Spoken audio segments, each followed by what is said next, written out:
За самостојно и модерно обвинителство потребни се услови, кадар и независен буџет, беа дел од поентите на денешната јавна расправа за законот за јавно обвинителство. Предлог законот предвидува буџет за обвинителството од 0,4% од деночните приходи. Во актуелниот закон пак стоеше 0,4% од буџетот.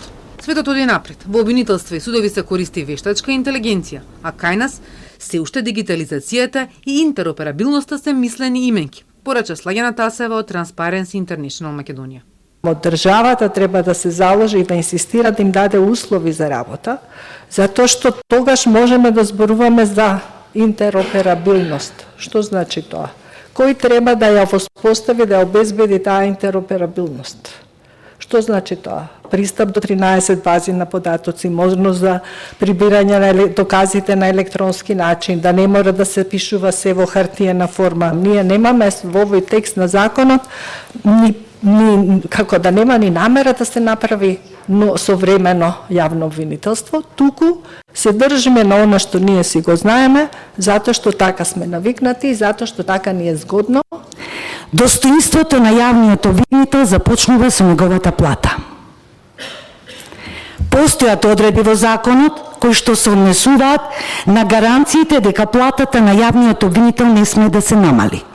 Обвинителството од кое што доаѓам реагира на оваа состојба и реагира на сите обиди да платата на јавниот обвинител било преку коефициент или било каков друг облик да се намали.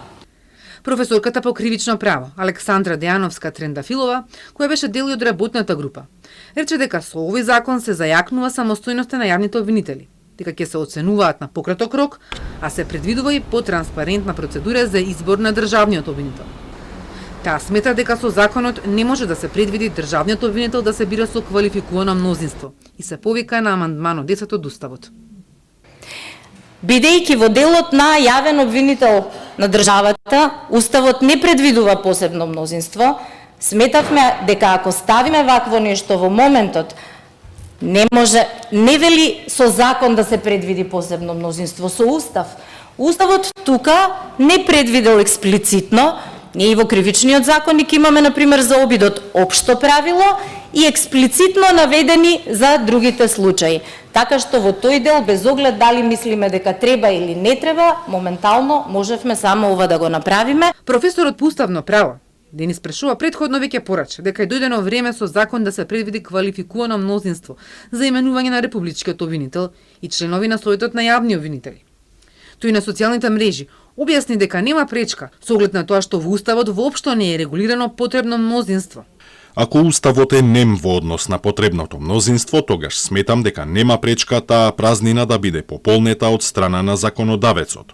Во спротивно може да не се случи републичкиот да го именуваат и со помалку од 61 пратеник. Сето ова многу повеќе наликува на користење на уставните одредби за политички пазар отколку за релевантно и соодветно толкување на Уставот. Всушност може да се каже дека станува збор за конституционализација на политичкиот договор помеѓу големите политички партии да се толерира изборот на свој или партиски подобен кандидат за републички и во Советот. Паралелно со постапката за новиот закон за јавно обвинителство, се водеше и постапката за избор на нов државен обвинител. Утре на собраниска седница е именувањето на новиот обвинител. Владата го предложи судијата Ненад Савески.